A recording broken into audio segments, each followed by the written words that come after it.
Arlo Parks. Welcome here in Beekse Bergen, heel ver Beek, Best Kept Secrets Festival.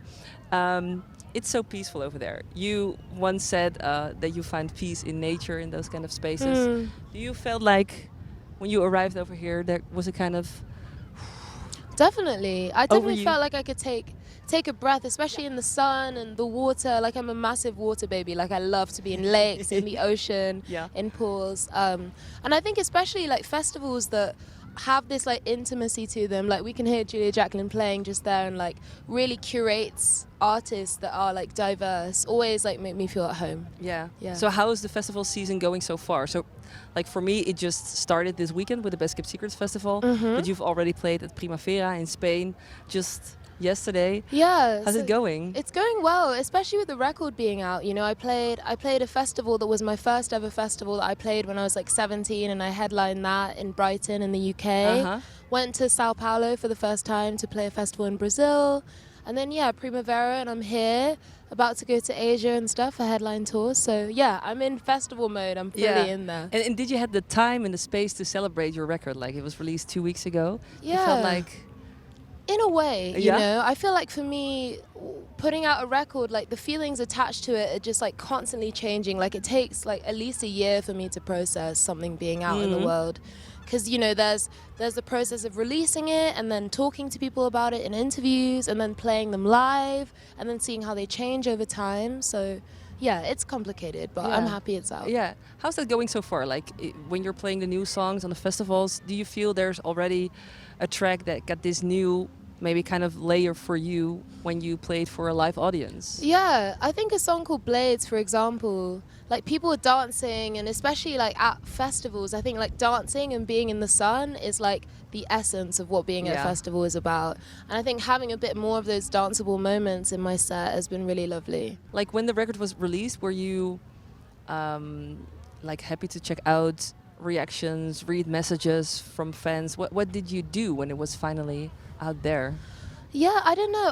I think I was in two minds. Like a part of me did really want to be like engaged in terms of what people thought and people's reactions and, you know, critics and stuff. But then I actually found it nice to step away for the day. Like I literally just stepped away, spent the day with my friends, just being in nature, having a picnic, just talking and enjoying music and food.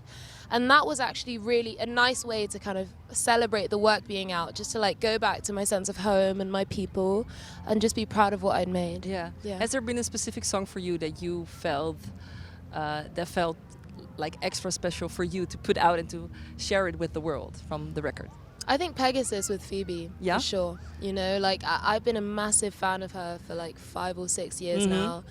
And I feel like we spoke about her maybe last time we that did we talked. because I you were remember my that. co-host and we had this snippet of Phoebe talking about you and you were like, oh my exactly, god. exactly. Yeah. So it feels so full circle, you know, to Yeah. have her on my record. It's the first feature I've ever had, and for it to be her was just like so special. How did that came around? Well, so we after that thing that we talked about before when she was mentioning my music, we just ended up hanging out because we were fans of each other. We sang together in this church. We did a cover of Fake Plastic Trees by Radiohead. Sang together at Coachella, at Glastonbury. And there was just like this magic that came about when our voices came together. Yeah. That kept kind of Yeah. coming up and up and up.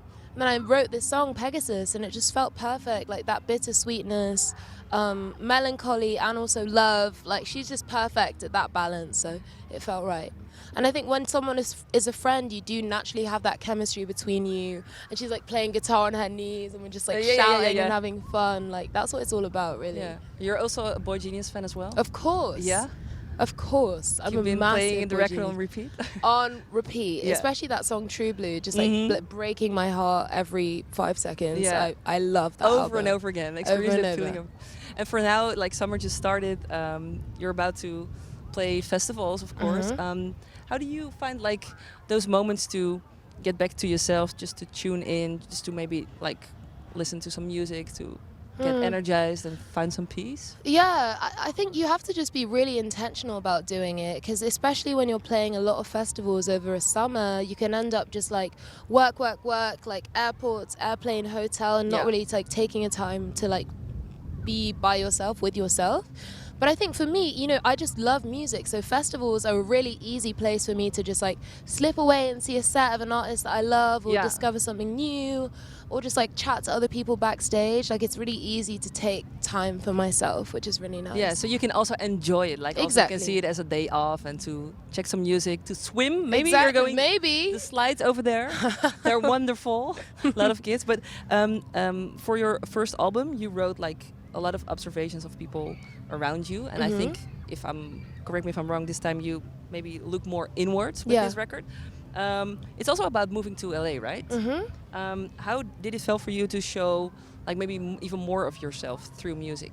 Yeah, I mean, I think it came around quite naturally, to be honest. Like, I didn't start the record with an intention of being like, okay, I'm going to open myself up. I think maybe because I was in the world so much and just had like a lot of eyes on me, and I felt very much more exposed, the art was an opportunity for me to just be quiet and be within myself and just have that sense of therapy. So I think it just naturally came about.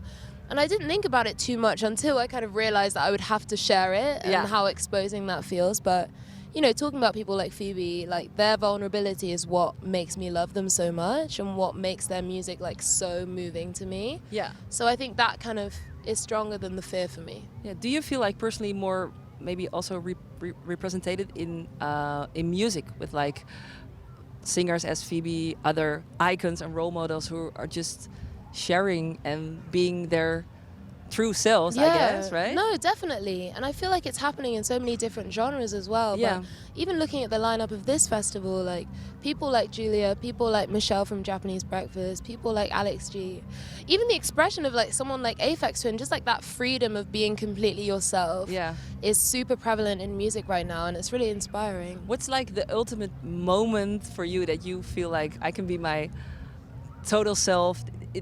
You know, kind of expression of freedom? Is that when you're on stage and you see the crowd feeling the same energy? Is it just you at a house party playing a banger? What's for you that kind of ultimate feeling? I feel like for me it's probably like being on a road trip, sun is setting, all my friends in the car just like blasting music as loud as possible.